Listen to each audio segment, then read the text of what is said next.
اعوذ باللہ من الشیطان الرجیم بسم اللہ الرحمن الرحیم۔ خلاصہ تفسیر قرآن پارہ نمبر 7۔ 7ویں پارے میں دو صورتیں ہیں، سورۃ المائدہ کا آخری حصہ اور سورۃ الانعام۔ 7ویں پارے کا آغاز ان لفظوں سے ہوتا ہے وَإِذَا سَمِعُوا مَا أُنزِلَ إِلَى الرَّسُولِ تَرَىٰ أَعْيُنَهُمْ تَفِيضُ مِنَ الدَّمْعِ مِمَّا عَرَفُوا مِنَ الْحَقِّ يَقُولُونَ رَبَّنَا آمَنَّا فَاكْتُبْنَا مَعَ الشَّاهِدِينَ۔ جب وہ سنتے ہیں پیغمبر کائنات پر نازل ہونے والی کلام کو یعنی قرآن مجید کو تو ان کی آنکھوں سے آنسوں کی جڑی لگ جاتی ہیں، انہیں حق کی پہچان ہو جاتی ہے، پھر وہ اپنے رب سے دعا کرتے ہیں یقولون ربنا، پھر وہ اپنے رب سے کہتے ہیں آمنا، ہم ایمان لائے۔ جو نبی کائنات صلی اللہ علیہ وسلم پر کتاب نازل ہوئی فاکتبنا مع الشاہدین، اے ہمارے رب تو ہمیں ان لوگوں میں شامل فرما جو تیری کتاب کی تصدیق کرنے والے ہیں۔ اور اختتام اس سپارے کا ان الفاظ سے ہوتا ہے وَنُقَلِّبُ أَفْئِدَتَهُمْ وَأَبْصَارَهُمْ كَمَا لَمْ يُؤْمِنُوا بِهِ أَوَّلَ مَرَّةٍ وَنَذَرُهُمْ فِي طُغْيَانِهِمْ يَعْمَهُونَ۔ اللہ فرماتے ہیں ہم ان کے دلوں کو بھی پھیر دیں گے اور ان کی نگاہوں کو بھی پھیر دیں گے، جیسا کہ یہ لوگ اس پر پہلی دفعہ ایمان نہیں لائے، ہم ان کی سرکشی میں ان کو چھوڑ دیں گے، پھر وہ ہمیشہ کے لیے بھٹکتے رہیں گے۔ شروع میں کلام ربانی کو سن کر اثر قبول کرنے والوں کا تذکرہ بیان ہوا ہے، کس طرح کلام ربانی کو سن کر ان کے دل دہل جاتے ہیں اور اللہ کے خوف اور ڈر سے ان کی آنکھوں سے آنسوں کی جڑیاں جاری ہو جاتی ہیں۔ آخر پہ اپنی ہی نادانیوں کے سبب ایمان کی حرارت سے محروم لوگوں کا تذکرہ میرے اور آپ کے لیے یہ پیغام رکھتا ہے۔ قرآن کا تعلق رب کے تعلق کو ظاہر کرتا ہے، جتنا قرآن مجید کے ساتھ گہرا تعلق ہوگا اتنا ہی رب تعالی کے ساتھ تعلق مضبوط ہوگا اور گہرا ہوگا، جتنا قرآن کے ساتھ تعلق کمزور ہوگا اتنا ہی رب کے ساتھ بھی تعلق کمزور ہوگا۔ آئیں اس پارے کی روشنی میں دیکھتے ہیں کہ رب کے ساتھ تعلق مضبوط کیسے ہوگا اور کون سے احکامات، کون سے حکم اللہ سبحانہ و تعالی نے ہمارے لیے واضح فرمائے ہیں، کون سی چیزیں حلال کی ہیں اور کون سی چیزیں حرام کی ہیں۔ سب سے پہلے سورۃ المائدہ کا جو آخری حصہ ہے اس کی طرف آتے ہیں۔ مشرکین عرب اپنی ہی مرضی سے جس چیز کو چاہتے حلال قرار دیتے اور جسے چاہتے حرام قرار دیتے، یہی حال دوسرے مذاہب کے لوگوں کا بھی ہے کہ وہ ذاتی خواہشات کی بنیاد پر چیزوں کو حلال و حرام کرتے تھے، جبکہ یہ اختیار صرف اللہ سبحانہ و تعالی کا ہے کہ وہ جسے چاہے اپنے بندوں کے لیے حلال قرار دے دے اور جسے چاہے حرام قرار دے۔ جس طرح حرام کو حلال سمجھنا غلط ہے، اسی طرح حلال کو حرام کہنا بھی غلط ہے۔ اسی طرح اللہ سبحانہ و تعالی مومنوں کو مخاطب کرتے ہوئے فرماتے ہیں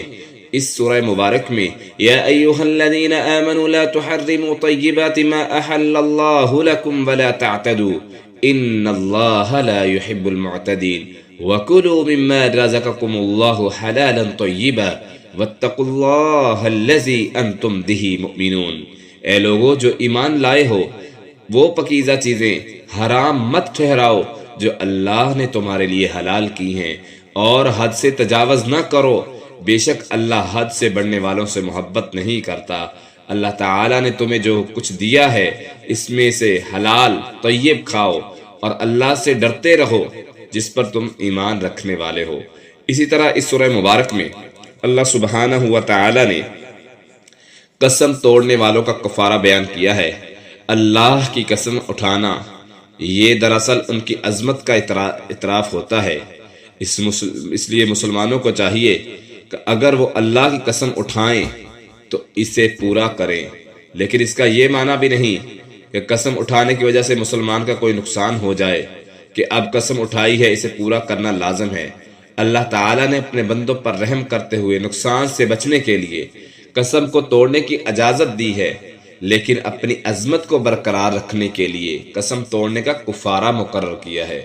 اللہ قرآن مجید میں اسی سورہ مبارک میں فرماتے ہیں لا يؤاخذكم الله باللغو في ايمانكم ولكن يؤاخذكم بما عقدتم الإيمان فكفارته إطعام 10 مساكين من أوسط ما تطعمون أهليكم أو كسوتهم أو تحرير رقبة فمن لم يجد فصيام 3 أيام ذلك كفارة أيمانكم إذا حلفتم واحفظوا أيمانكم كذلك يبين الله لكم آياته لعلكم تشكرون۔ اللہ تم سے تمہاری قسموں میں لغو پر مواخذہ نہیں کرتا۔ لغو قسمیں مثال کے طور پر ایک بندے کی عادت بنی ہے، ہر بات پر وہ کہتا ہے اللہ کی قسم ایسا میں کر رہا ہوں، اللہ کی قسم یہ ایسے، اللہ کی قسم یہ ایسے۔ اللہ فرماتا ہے یہ لغو جو قسمیں ہیں ایک بندے کا تقیہ کلام بنا ہوا ہے، اس پر کوئی مواخذہ نہیں ہے۔ ہاں اگر کوئی پختہ ارادے سے قسم کھاتا ہے، مثال کے طور پر ایسا بندہ جس نے چوری کی ہے اور چوری میں وہ پکڑا گیا ہے، اب وہ قسم کھا کے خود کو یہ پروف کرنا چاہتا ہے کہ نہیں میں نے چوری نہیں کی، پختہ قسم کھاتا ہے، تو اللہ تعالیٰ فرماتے ہیں جو تم نے پختہ ارادے سے قسمیں کھائی ہیں اور وہ جھوٹی قسم کھا رہا ہے تو یہ بہت بڑا گناہ ہے۔ البتہ جو انسان کسی کام کی نیت سے پختہ قسم ارادے سے کرتا ہے، کھاتا ہے، تو اب وہ قسم پوری نہیں کر سکا۔ مثال کے طور پہ ایک بندہ قسم کھاتا ہے کہ اللہ کی قسم میں 100 نفل پڑھوں گا، اب 100 نفل اس سے پڑھے نہیں جا رہے، وہ قسم کو پورا نہیں کر پا رہا، تو اس کے لیے اللہ نے کچھ کفارے رکھے ہیں تاکہ اللہ کی ذات کی قسم اس نے اٹھائی ہے، اللہ کی ذات کی عظمت اتنی بڑی ہے، اب اس عظمت کو برقرار رکھنے کے لیے، اس شان کو برقرار رکھنے کے لیے کچھ کفارے مقرر کیے ہیں۔ ان میں سے پہلا یہ ہے کہ 10 مسکینوں کو کھانا کھلائے اگر وہ قسم پوری نہیں کر پا رہا، درمیانے درجے کا، جس طرح وہ خود کھاتا ہے اس طرح کا کھانا کھلا دے 10 مسکینوں کو،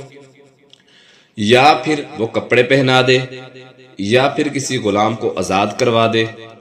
یا ان تینوں صورتوں میں کوئی کام نہیں کر سکتا، اس کے پاس اتنی طاقت نہیں ہے کہ وہ مسکینوں کو کھانا کھلائے یا ان کو کپڑے لے کے دے یا غلام آزاد کر دے، کسی چیز کی طاقت نہیں ہے، تو تیسری صورت جو چوتھی صورت یہ ہے کہ اس کفارے کے بدلے میں 3 روزے رکھے گا۔ یہ تمہاری قسموں کا کفارہ ہے، جو تم قسم کھا لو اپنی قسموں کی حفاظت کرو۔ اس طرح اللہ تعالیٰ تمہارے آیات اپنی تمہارے لیے کھول کھول کر بیان کرتا ہے تاکہ تم شکر کرو۔ اسی طرح اللہ سبحانہ و تعالیٰ نے مسلم معاشرے کی اصلاح کے لیے کچھ قوانین اور کچھ اخلاقی پاکیزگیاں ان کو عطا کی ہیں اور کچھ حرام کاموں سے منع فرمایا ہے۔ ان میں سے یہ ہے حرام کام جو ہے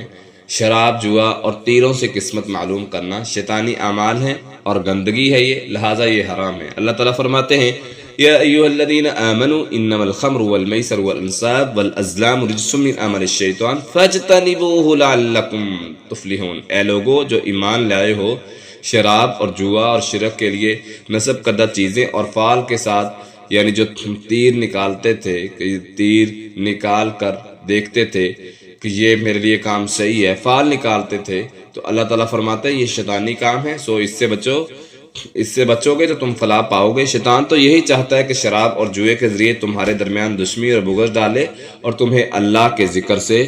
دور کر دے، نماز سے روک دے، تو تم کیا باز آنے والے نہیں ہو؟ یعنی شیطان کی یہ کوشش ہے کہ وہ غلط کام کروا کے، ناپسندیدہ کام کروا کے اپنی طرف لے جائے۔ اللہ فرماتے ہیں تم اس سے باز آ جاؤ۔ اسی طرح سورۃ المائدہ کا جو ہم پڑھ رہے ہیں اس کا معنی ہی یہ ہے کہ وہ سورت جس میں کھانے پینے کا تذکرہ ہے، اس لیے اس سورت میں حلال و حرام کے بہت سارے احکام بیان فرمائے گئے ہیں۔ مثلا احرام کی حالت میں خشکی کے جانور کا شکار کرنا حرام ہے، جبکہ سمندری جانور کا شکار حلال ہے، جائز ہے، جیسا کہ اللہ تعالیٰ فرماتے ہیں یا ایھا الذین آمنوا لا تقتلوا الصید وانتم حرم ومن قتلہ منکم متعمدا فجزاء مثل ما قتل من النعم، اے لوگو جو ایمان لائے ہو شکار کو مت قتل کرو اس حال میں کہ تم احرام والے ہو۔ پچھلے پارے میں ہم پڑھ چکے ہیں کہ احرام کی حالت میں شکار کرنا ناجائز ہے، تو اللہ تعالیٰ فرماتے ہیں جو جان بوجھ کر قتل کرے گا تو چپاہوں میں سے اس کا مثل بدلہ ہے جو اس نے قتل کیا، جس کا فیصلہ تم میں سے 2 انصاف کرنے والے کریں گے، بطور قربانی یعنی بطور جرمانہ اس کو یہ کعبے میں پہنچنے والی یہ قربانی کرے گا جو اس نے یہ گناہ کیا ہے کہ احرام کی حالت میں ممنوع کام کو اس نے حلال سمجھتے ہوئے شکار کیا ہے، تو اللہ تعالیٰ نے بطور دم کے طور پر، جرمانے کے طور پر قربانی کرنے کا، جانور ذبح کرنے کا حکم دیا ہے، اور یہ ادھر ہی کرے گا، مکہ میں ہی کرے گا، پاکستان آ کے یا دوسری اسٹیٹ میں جا کے نہیں کرے گا، وہاں ہی اس کو وہ قربانی کرنی ہوگی۔ یا پھر اللہ فرماتے ہیں کفارہ ہے، قربانی نہیں کر سکتا تو مسکینوں کو کھانا کھلائے یا اس کے برابر روزے رکھنا، تاکہ اس کام کا وبال چکے جو اس نے یہ کام کیا ہے۔ اللہ نے منع کیا تھا لیکن اس نے کام کیا ہے،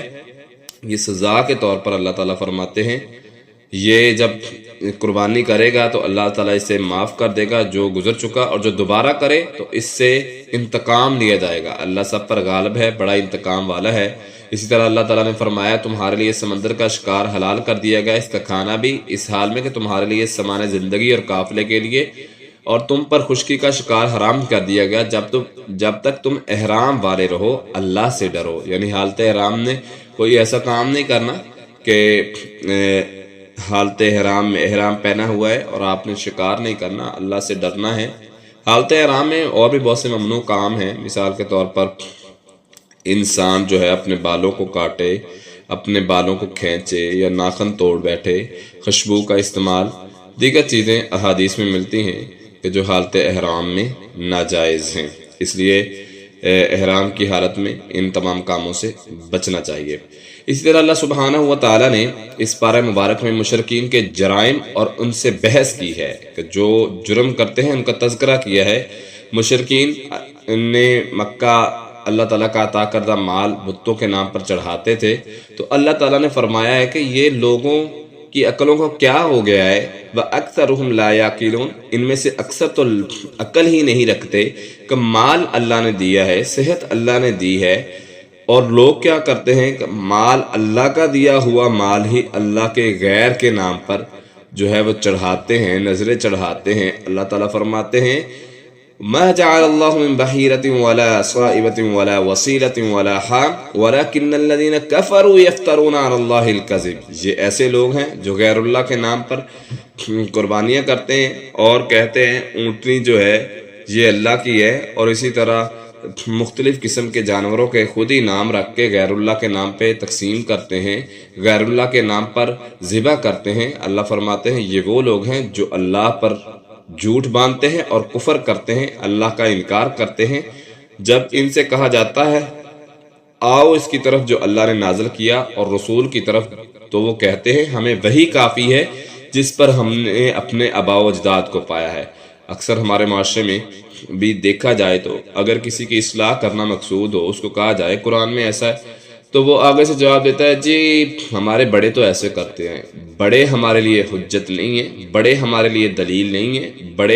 بڑوں کا طریقہ ہمارے لیے جو ہے وہ قابل قبول نہیں ہے۔ طریقہ وہی قابل قبول ہے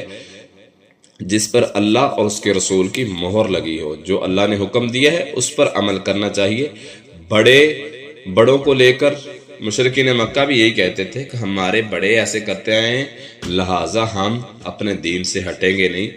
تو اپنے آپ کو یہ پروف کرنا، اپنے آپ کو یہ ثابت کرنا کہ ہمارے بڑے ایسے کرتا آئے ہیں لہٰذا ہم بھی ایسا کریں گے،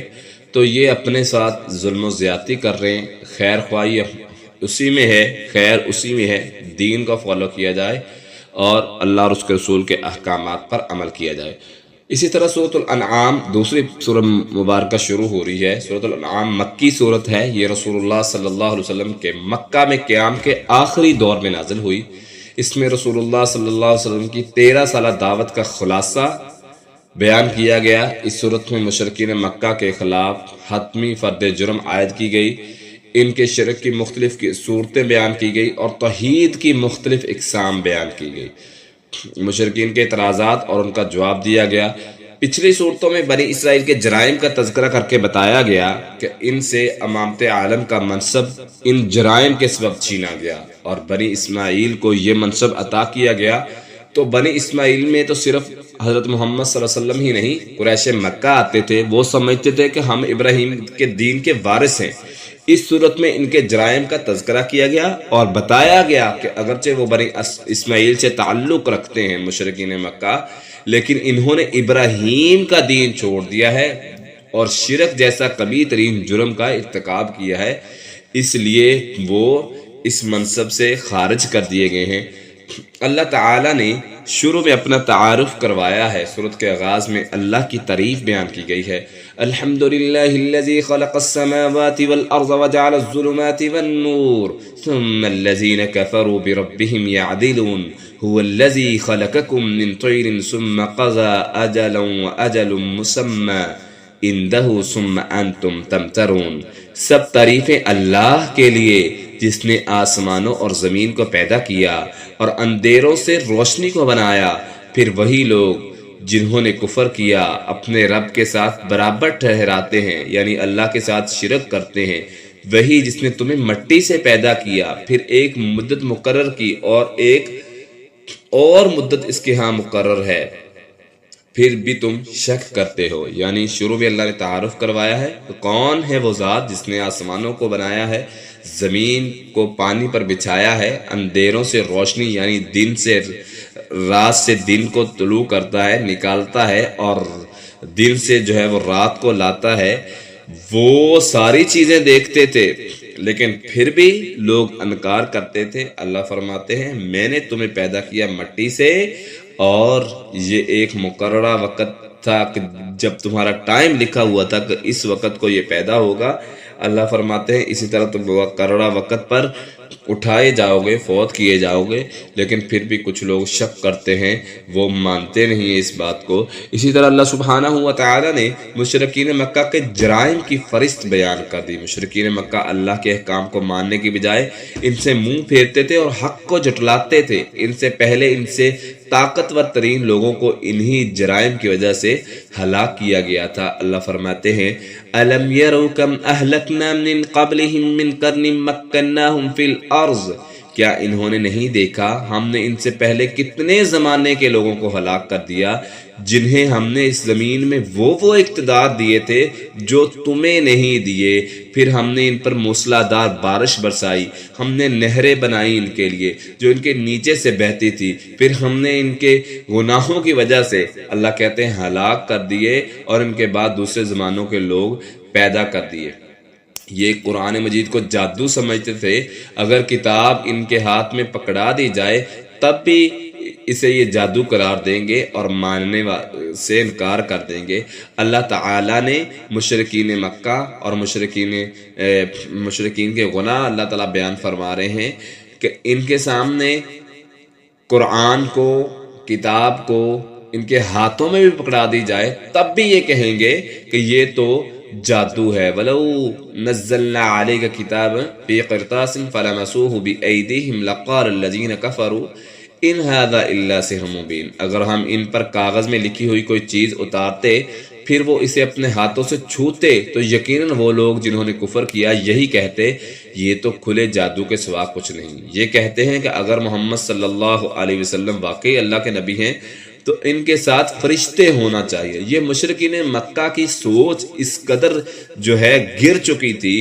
اللہ فرماتے ہیں کہ ان کے سامنے ایک نبی آیا ہے، نبی کہہ رہا ہے میں اللہ کا نبی ہوں، مجھے رسول بنا کے بھیجا گیا، اس کا انکار کرتے ہیں۔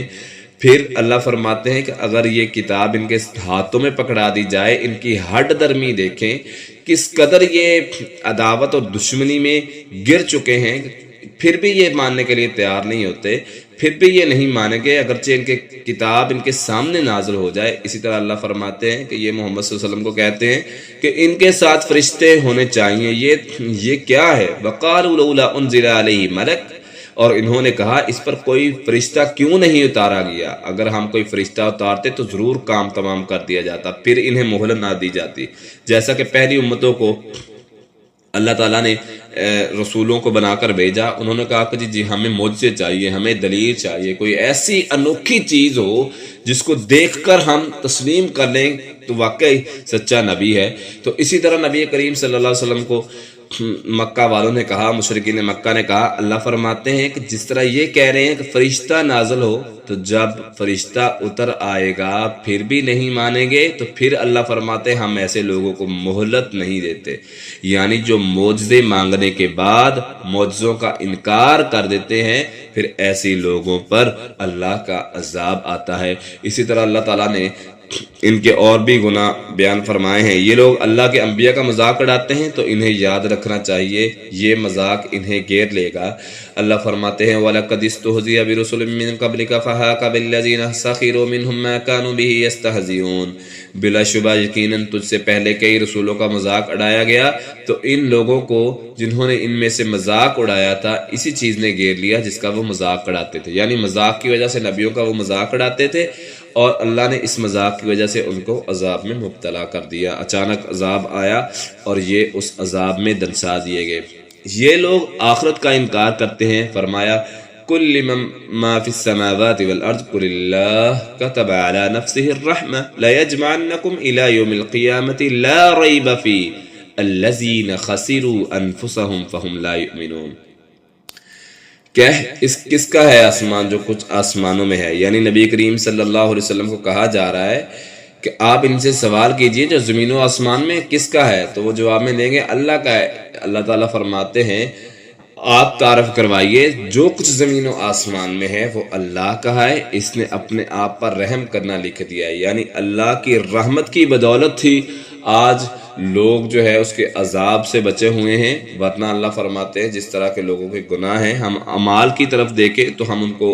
ان کے اعمال کی بدولت اگر دنیا میں دیکھیں تو ہم دنیا میں ان کو عذاب دے دیں، لیکن اس نے اپنے ساتھ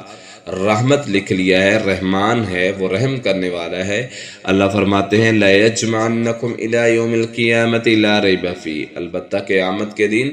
ہم ان کو ضرور اکٹھا کریں گے جو اللہ کی آیات کا انکار کرتے ہیں اور مذاق اڑاتے ہیں، وہی لوگ ہیں جو خسارہ پانے والے ہیں۔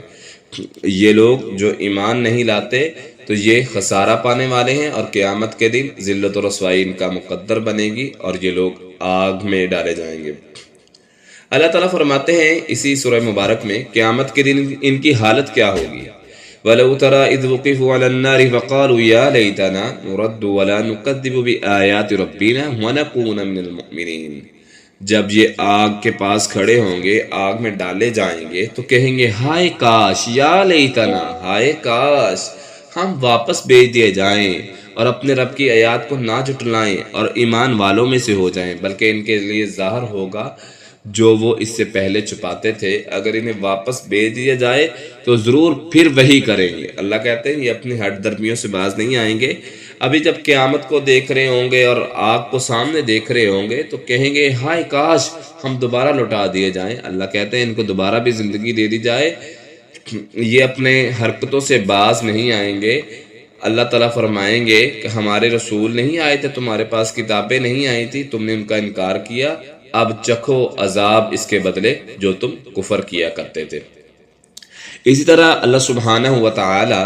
اپنے پیارے حبیب نبی کریم صلی اللہ علیہ وسلم کو تسلی دے رہے ہیں کہ اے میرے پیارے پیغمبر پریشان نہیں ہونا، آپ نے ڈسہارڈ نہیں ہونا۔ اگر یہ آپ کا انکار کر رہے ہیں تو یہ کوئی نئی بات نہیں ہے، بلکہ آپ سے پہلے رسولوں کو بھی جھٹلایا گیا ہے۔ وَلَقَدْ كُذِّبَتْ رُسُلٌ مِّن قَبْلِكَ فَصَبَرُوا عَلَىٰ مَا كُذِّبُوا وَأُوذُوا حَتَّىٰ أَتَاهُمْ نَصْرُنَا وَلَا مُبَدِّلَ لِكَلِمَاتِ اللَّهِ۔ بلا شبہ یقیناً تجھ سے پہلے کئی رسول جھٹلائے گئے، انہوں نے صبر کیا کہ وہ جھٹلائے گئے اور انہیں تکلیفیں دی گئیں یہاں تک کہ ان کے پاس ہماری مدد آ گئی اور کوئی اللہ کی باتوں کو بدلنے والا نہیں۔ یعنی جب انبیاء کو جھٹلایا گیا، یہاں پر ہی بس نہیں کی، انہوں نے جھٹلایا اور پھر انبیاء کو تکلیفیں دی۔ اللہ کہتے ہیں انبیاء کرام نے صبر کیا اور پھر ہماری مدد آ گئی، ان پر عذاب آ گیا۔ جب ہمارا عذاب آتا ہے تو پھر اللہ کے فیصلوں کو کوئی بدلنے والا نہیں ہوتا۔ اے میرے پیارے حبیب آپ نے پریشان نہیں ہونا، یہ پہلی دفعہ نہیں ہوا، بلکہ پہلے رسولوں کے ساتھ بھی یہ لوگ ایسے ہی کرتے آئے ہیں۔ اللہ جس کو چاہتا ہے ہدایت دے دیتا ہے، بس آپ نے ان کی باتوں سے پریشان نہیں ہونا، یہ لوگ جاہل ہیں۔ نبی کریم صلی اللہ علیہ وسلم کو تسلی دی جا رہی ہے۔ اسی طرح آپ ان کی دنیاوی خوشحالی سے یہ نہ سمجھ لیں کہ ہم ان سے خوش ہیں، بلکہ ہمارے پکڑنے کا یہی طریقہ ہے، ہم پہلے خوشحالی دیتے ہیں پھر اچانک پکڑ لیتے ہیں۔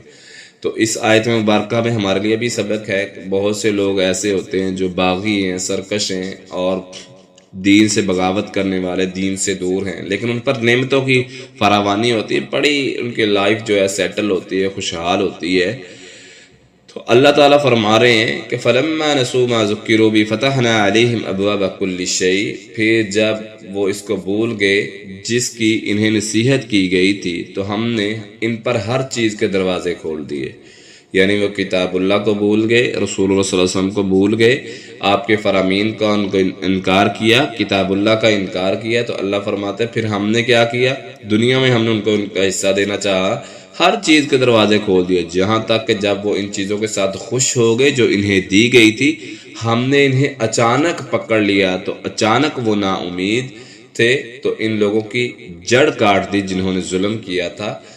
سب تعریفیں اللہ کے لیے جو سب جہانوں کو پالنے والا ہے۔ اس آیت مبارکہ میں اللہ تعالیٰ نے جو پیغام ہمارے لیے رکھا ہے کہ اگر کسی کے پاس دنیاوی آسائشیں موجود ہیں، خوشحال ہے اور وہ سرکش بھی ہے، دین سے دور بھی ہے، نعمتیں بڑی آئی ہیں، اللہ فرماتے ہیں یہ ہمارے پکڑنے کا ایک طریقہ ہے، ہماری سزا کا ایک طریقہ ہے کہ ہم اس کو اتنی چیزیں عطا کر دیتے ہیں، ہر چیز کے دروازے کھول دیے جاتے ہیں، جب وہ اس میں مشغول ہو جاتا ہے پھر ہم اس کو اچانک پکڑتے ہیں، یہ ہمارے عذاب کی صورت ہے۔ اس لیے اگر کسی کے پاس فرامانیاں ہیں، کسی کے پاس آسائشیں ہیں، تو اس کو دیکھ کے اتنا زیادہ خوش نہیں ہونا چاہیے، بلکہ یہ بھی اللہ کے عذاب کا ایک طریقہ ہے اگر وہ دین سے دور ہے۔ اسی طرح عذاب الہی کی مختلف صورتیں اللہ تعالیٰ نے قرآن مجید میں بیان فرمائی ہیں۔ پہلی قوموں کا تذکرہ کیا، اللہ تعالیٰ نافرمان قوموں پر مختلف صورتوں میں عذاب بھیجتا ہے۔ قُلْ هُوَ الْقَادِرُ عَلَىٰ أَن يَبْعَثَ عَلَيْكُمْ عَذَابًا مِّن فَوْقِكُمْ أَوْ مِن تَحْتِ أَرْجُلِكُمْ أَوْ يَلْبِسَكُمْ شِيَعًا، کہہ دیجئے وہی اللہ قادر ہے جب تم پر عذاب ڈالتا ہے، جب کسی قوم پر اس کی ناشکری کی وجہ سے، انبیاء کا انکار کرنے کی وجہ سے، آیات قرآنی کا انکار کرنے کی وجہ سے، اللہ تعالیٰ فرماتے ہیں ہمارے عذاب کی مختلف صورتیں ہیں۔ پہلی کون سی صورت ہے؟ عذاب من فوقکم، آسمان سے عذاب آتا ہے، وہ بارش کی صورت میں ہو، وہ آندھی طوفان کی صورت میں ہو، وہ کسی بھی صورت میں ہو سکتا ہے، وہ بجلی کی صورت میں ہو، یہ اللہ کے عذاب کی صورتیں ہیں۔ اللہ تعالیٰ فرماتے ہیں ہم آسمان سے، پہلی امتوں پر عذابات آئے، اللہ تعالیٰ نے ایسے ایسے عذاب بھیجے ان کے گناہوں کی وجہ سے، انبیاء کا انکار کرنے کی وجہ سے، معجزوں کا انکار کرنے کی وجہ سے، اللہ نے آسمانوں سے ایسے عذاب بھیجے کہ بعض بستیاں جو ہے وہ الٹا دی گئی اور بعض پر نکیلے پتھروں کی بارش کی گئی، اور ان پتھروں کے لگنے کی وجہ سے ان کو جو ہے وہ رجم کر دیا گیا اور ان پر یہ عذاب آیا۔ اللہ فرماتے ہیں یا تمہارے پاؤں کے نیچے سے بھی ہم عذاب دیتے ہیں۔ آپ نے سنا ہوگا کہ زمین ہلی اور پوری کی پوری بستی جو ہے وہ اس میں دنسا دی گئی، العیاذ باللہ۔ اللہ تعالی ہم سب کو محفوظ فرمائے، اللہ تعالی ہم سب کو عذاب الہی سے محفوظ فرمائے اور ہماری دنیا آخرت بہتر فرمائے۔ اللہ فرماتے ہیں یہ ہمارے عذاب کی صورت ہے، یا پھر مختلف گروہ بنا کر گتھم گتا کر دے، تمہارے بعض کو بعض کی لڑائی کا مزہ چکھائے۔ دیکھ ہم کیسے آیات کو پھیر پھیر کر بیان کرتے ہیں تاکہ وہ سمجھ آئے۔ یعنی آپس میں لڑائی جھگڑا اور معاملات کا خراب ہونا، مختلف گروہوں کا آپس میں لڑنا اور لڑنے کی وجہ سے ایک دوسرے کے قتل و غارت ہو جاتے ہیں، یہ بھی ایک عذاب کی صورت ہے جو اللہ تعالیٰ نے قرآن مجید میں بیان فرمائی۔ آخر میں ابراہیم علیہ السلام کا تذکرہ ہے کہ کس طرح اپنی قوم، اپنے والد کو دعوت توحید کا پیغام دے رہے ہیں۔ وَإِذْ قَالَ إِبْرَاهِيمُ لِأَبِيهِ آذَرَ أَتَتَّخِذُ أَصْنَامًا آلِهَةً، اور جب ابراہیم نے اپنے باپ آذر سے کہا کہ تم بتوں کو معبود بناتے ہو، بے شک میں تجھے اور تیری قوم کو کھلی گمراہی میں دیکھتا ہوں۔ اپنے باپ سے یہ مکالمہ کر رہے ہیں، مکالمہ ان کا آگے پاروں میں بھی تفصیل سے آئے گا، ہم مختصر بات کرتے ہیں کہ اسی طرح ہم ابراہیم علیہ السلام کو اللہ تعالیٰ فرماتے ہیں زمین و آسمان کی عظیم سلطنت دکھاتے تھے تاکہ وہ کامل یقین والوں سے ہو جائے۔ اب ابراہیم علیہ السلام جب دیکھتے ہیں کہ لوگ کہتے ہیں کہ رات چھا گئی ہے اور اس نے ستارہ دیکھا ہے، اللہ تعالیٰ فرماتے ہیں فَلَمَّا جَنَّ عَلَيْهِ اللَّيْلُ رَأَىٰ كَوْكَبًا، جب کچھ لوگ کہتے تھے ستارہ ہمارا رب ہے، ستاروں کو اپنا معبود سمجھتے تھے، تو اللہ تعالیٰ نے جب انہیں غروب کیا تو ابراہیم کہنے لگے کہ غروب ہونے والوں سے، میں غروب ہونے والوں کو اپنا رب نہیں مانتا۔ اسی طرح چاند چمکتا دیکھتا، کچھ لوگ چاند کے پجاری تھے، کچھ سورج کے پجاری تھے، تو ابراہیم علیہ السلام اللہ تعالیٰ کی یہ نشانیاں دیکھ رہے ہیں اور کہتے ہیں کہ یہ جو چیزیں چمک رہی ہیں میں ان کو نہیں دیکھتا، تو ابراہیم علیہ الصلوۃ والسلام سب چیزوں کا انکار کر رہے ہیں اور اپنی قوم والوں کو سمجھا رہے ہیں جس کو تم اپنے معبود سمجھتے ہو، یہ تمام تر معبودوں کا میں انکار کرتا ہوں، میں اسی کو رب سمجھتا ہوں جو مجھے پیدا کرنے والا ہے اور جو مجھے پالنے والا ہے، جس سے تم شریک بناتے ہو اللہ کے، میں ان چیزوں سے نہیں ڈرتا، میں تو اللہ سے ڈرنے والا ہوں۔ اسی طرح ابراہیم علیہ الصلوۃ والسلام تمام چیزوں کا انکار کرتے ہیں اور توحید کا اعلان ان لوگوں تک پہنچاتے ہیں۔ تفصیل سے واقعہ اگلے پاروں میں آئے گا تو ہم انشاءاللہ وہ تفصیل سے بیان کریں گے۔ اسی طرح اللہ تعالیٰ نے قریش مکہ کو منصب سے کیوں ہٹایا، اس میں شک نہیں، قریش بنی اسماعیل سے تھے، لیکن بنو اسماعیل کو ملنے والی امامت عالم کے منصب سے کے اہل نہیں ہیں، کیونکہ انہوں نے انبیاء کا راستہ چھوڑ دیا۔ اللہ تعالیٰ نے آل ابراہیم میں آنے والے 18 انبیاء کے نام گنوانے کے بعد کیا فرمایا؟ اولئک الذین آتیناہم الکتاب والحکم والنبوۃ وإن یکفر بها ہؤلاء فقد وکلنا بها، یہی وہ لوگ ہیں جنہیں ہم نے کتاب اور حکمت عطا کی، نبوت عطا کی، پھر اگر یہ لوگ ان باتوں کا انکار کریں تو ہم نے ان کے لیے ایسے لوگ مقرر کیے ہیں جو کسی صورت ان کا انکار کرنے والے نہیں۔ یہی وہ لوگ ہیں جنہیں اللہ نے ہدایت دی، سو تو ان کی ہدایت کی پیروی میں یعنی نبی کریم صلی اللہ علیہ وسلم کو کہا جا رہا ہے کہ آپ کہیے کہ میں کسی اجرت کا سوال نہیں کرتا، یہ تو تمام جہانوں کے لیے ایک نصیحت کے سوا کچھ نہیں ہے۔ یعنی اس عظیم منصب کے حقدار وہی لوگ ہیں جو انبیاء کی لائی ہوئی دعوت کو تسلیم کرتے ہیں۔ چونکہ یہ انبیاء کی دعوت توحید کا انکار کرتے ہیں، اس لیے قریش مکہ سے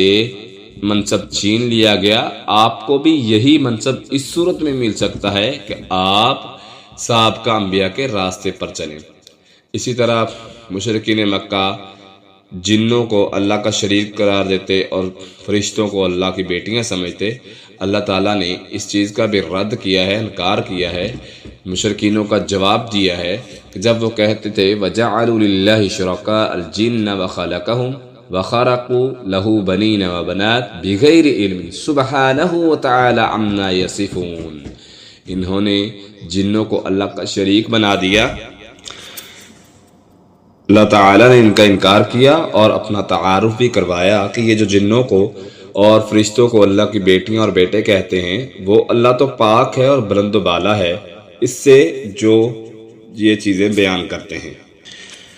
جو چیزیں اللہ پر یہ بہتان باندھ رہے ہیں، اللہ اس سے پاک ہے، وہ آسمان و زمین کا موجد ہے، اس کی اولاد کیسے ہوگی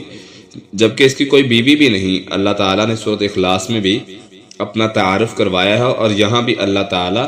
تعارف کرا رہے ہیں کہ وہ ذات لا الہ الا هو خالق کل شیء فاعبدوہ وہو علی کل شیء وکیل، یہی اللہ تمہارا رب ہے، اس کے سوا کوئی معبود نہیں، ہر چیز کو پیدا کرنے والا ہے، سو تم اس کی عبادت کرو اور ہر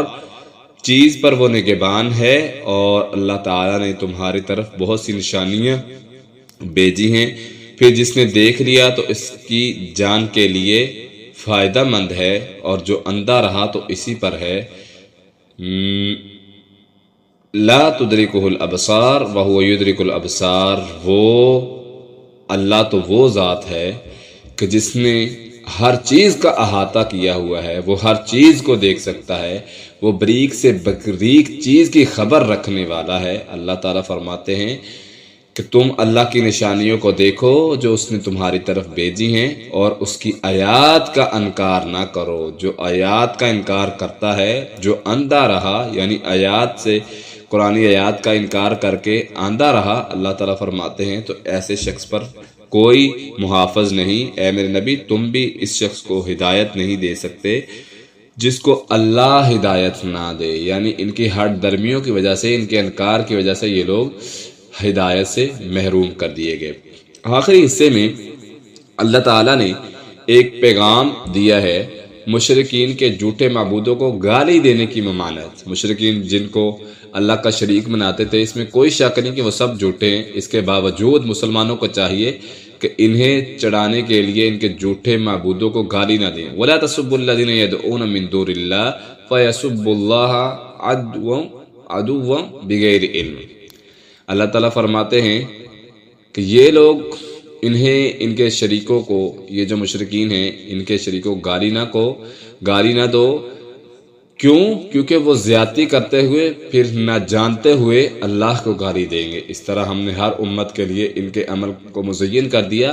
پھر ان کے رب ہی کی طرف ان کا لوٹنا ہے، تو وہ انہیں بتائے گا جو کچھ وہ کرتے رہے ہیں. اس آیت کی بنیاد پر رسول اللہ صلی اللہ علیہ وسلم نے فرمایا من الکبائر، کبیرہ گناہوں میں سے یہ ہے کہ آدمی اپنے والدین کو گالی دے. صحابہ نے کہا اے اللہ کے رسول، کیا آدمی اپنے والدین کو بھی گالی دے سکتا ہے؟ آپ نے فرمایا ہاں، وہ ایسے دیتا ہے کہ وہ کسی کے باپ کو گالی دے گا تو نتیجے میں اس کے باپ کو گالی دی جائے گی. تو اس کا مطلب یہ ہے کہ مسلمان کے لیے جائز نہیں ہے کہ وہ کسی دوسرے کو گالی دے. سورۃ مائدہ اور انعام میں آپ کے سامنے میں نے خلاصہ پیش کیا، یہی چیزیں بیان ہوئی ہیں. کون سی چیزیں